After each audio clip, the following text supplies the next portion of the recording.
Why I ask my patients to thank their body every day? Namaste, this is Dr. Dietitian Rashmi Bevi.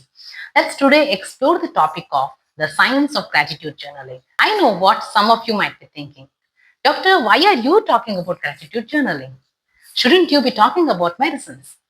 That's a valid question, and here is my answer. As a doctor, I absolutely believe in evidence based medicine.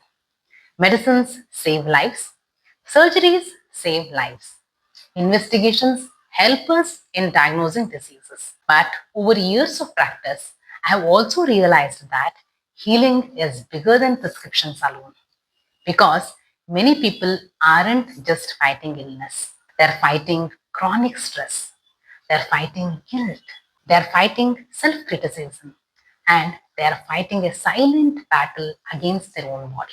That's where gratitude journaling comes in, not as a replacement for treatment, but as a way to support the mind body connection that influences our daily choices and overall well being. Let me explain.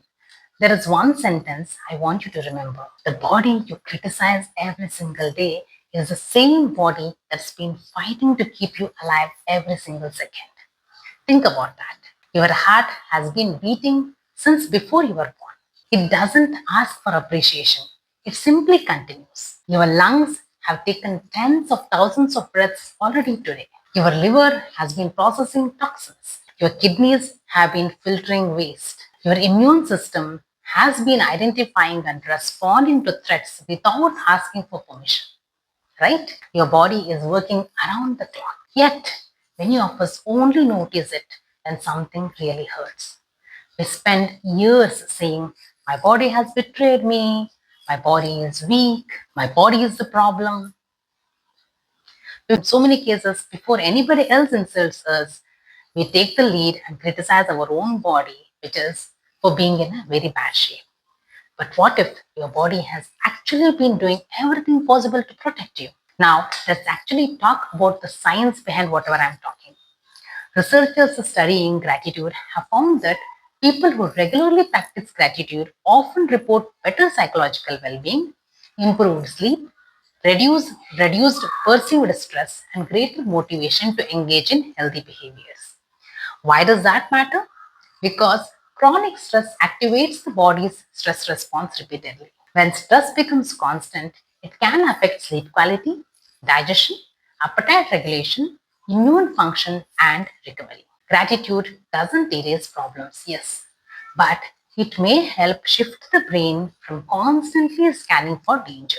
When your mind experiences moments of safety and appreciation, your nervous system can become more balanced. And a balanced nervous system supports healthier decision making and recovery. Now, here is where I want you to do something different. I don't want you to keep a generic gratitude journaling. I want you to keep a body gratitude journaling. Every night, answer just 3 questions. Because for many people, the simple examples that I'm going to tell now are also difficult.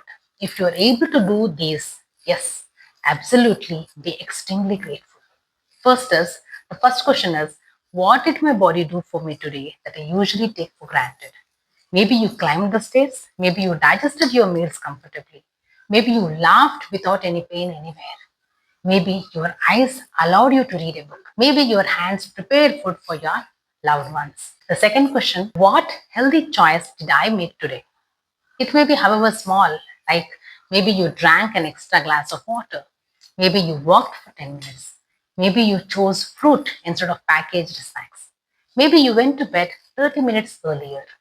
All these small actions deserve recognition because repeated small actions become lifelong habits. Then the third question, what is one sign that my body is trying to heal rather than harm me? Perhaps today your bloating has reduced slightly. Perhaps you woke up with a little more energy. Perhaps your stress headache settled after rest. Perhaps you noticed you are breathing slowly after that meditation. Perhaps you simply recognized that your body was asking for sleep instead of another cup of coffee. Now, when you write these things down, something remarkable happens. Your focus shifts. Instead of asking, why is my body against me? You begin asking, how is my body trying to help me today? That single change can transform the relationship you have with yourself. And when people stop fighting their bodies, they often become more willing to nourish them. They eat better, they sleep better, they move better, they manage stress more intentionally, not out of fear, but out of respect for themselves, their body. So here is my invitation. For the next 21 days, spend just 10 minutes each evening with a notebook. Answer those same three questions. No perfection, no elaborate routine, just honest reflection. At the end of those 21 days, don't only look for changes in your weight or your blood test. Look for something even more valuable.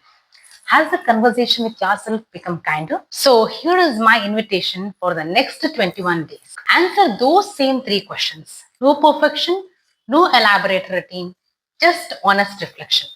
At the end of those 21 days, don't only look for changes in your weight or your blood tests.